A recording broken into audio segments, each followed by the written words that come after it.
புதுச்சேரி நகரப்பகுதியில் நடைபாதையில் நடந்து சென்ற சிறுமியை தெருநாய் ஒன்று கடித்து குதறிய நிலையில் சிறுமி கையில் ரத்தம் சொட்ட சொட்ட கதறி துடிக்கும் சிசிடிவி காட்சிகள் வெளியாகியுள்ளது.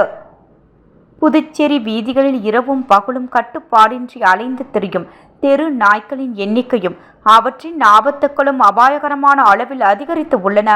இந்நிலையில் பொதுமக்களின் அன்றாட வாழ்க்கையை பெரிதும் பாதித்து அச்சுறுத்தி வரும் தெருநாய்கள் ஏதும் அறியா குழந்தைகள், பள்ளிக்கு செல்லும் மாணவர்கள், முதியவர்கள் மற்றும் வெளியூர்களில் இருந்து புதுச்சேரிக்கு வருபவர்கள் என்று எவரையும் பாகுபாடின்றி துரத்தி சென்று கடிக்கும் சம்பவங்கள் சர்வ சாதாரணமாகிவிட்டன.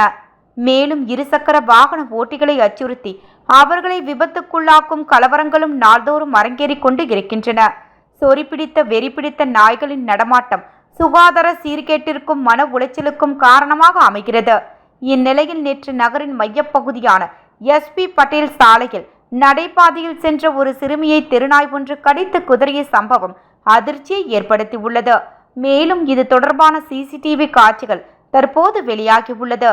அதில் சிறுமி நடந்து செல்லும் அப்போது தெருநாய் சிறுமியை கடித்து குதறுவதும், இதனால் சிறுமி கையில் பலத்த காயமடைந்து ரத்தம் சொட்ட சொட்ட அவர் கதறி துடிக்கும் காட்சிகள் உள்ளன. இந்த அதிர்ச்சி தரும் சம்பவத்தால் புதுச்சேரி மக்களின் பாதுகாப்பு கேள்விக்குறியாகி உள்ளது.